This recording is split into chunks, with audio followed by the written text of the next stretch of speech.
Hi everyone, this is my video presentation for week 4 of the music production course at Coursera.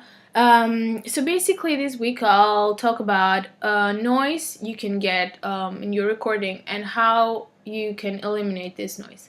Basically there are two categories. There is the acoustic noise and there is the electrical noise. The acoustic noise is basically the noise of the space you're recording in. And also noise that comes out of the space you're recording in, inside your house, like from your windows and stuff. So basically, and the electrical noise is the noise the gear itself makes. So basically, the acoustical noise, how we can eliminate it. Well, first of all, just before starting recording, just turn off all the devices, electrical devices, and just listen to the space. Listen to the silence, because you're not going to listen to the silence. There is going to be some things that you don't realize they make noise, but they do. So also turn these things off.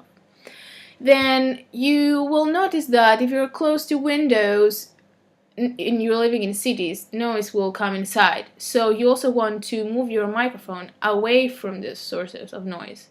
For example, my boiler is really loud. My boiler makes terrible noise.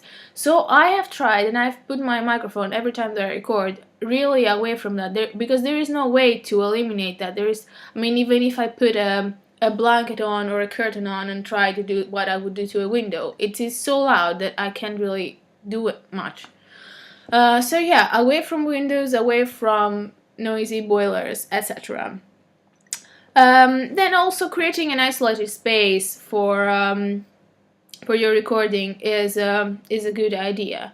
An idea that I find useful is opening the two doors of your closet and covering this up with a blanket, for example, or a duvet. And this creates sort of a mini homemade booth to record in. And yeah, and also, of course, turn off any really noisy devices. Turn off your fans, your heatings, your air conditioning, your TV, your radios, of course. And also the way you are placing your microphone is really important. As isolated as possible is one good idea. The polar patterns you use are also very important. Directional microphones are always better to eliminate that noise. And now, as we move into electrical noise, that we said before, that is the noise the gear itself makes. Having as few pieces of gear as possible does help. Of course, you're gonna tell me, well, if we have more pieces of gear, we're gonna make a better quality recording. Well, maybe in the studio, but if you are in your home, so your home studio, maybe less gear but quality ones, so less pieces of gear but good ones, would be a better solution. Also use short cables. Use short balanced cables that are made to eliminate noise. And always remember that electrical noise also comes from your lights, for example, from the circuits. The dimmers, we never think of lights as noise because they're light. But the light dimmers, for example, do make a terrible lot of noise. I do have light dimmer in my house, and every night I go to sleep and I close that.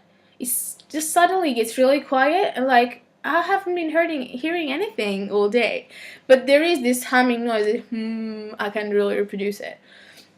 But it's a good idea to turn off these dimmers. Of course, you're going to tell me if it's night and we're recording, what are we going to do?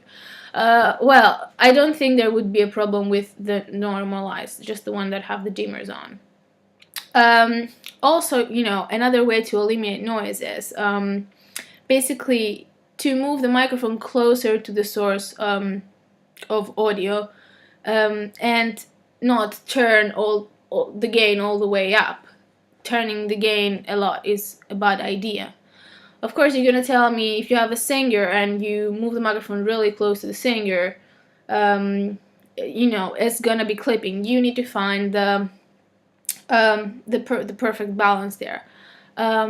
So yeah, that's it. Well, always remember, noise can also be used creatively, musically, but this is another chapter. So thanks a lot for watching my video, and I'll see you in the next one.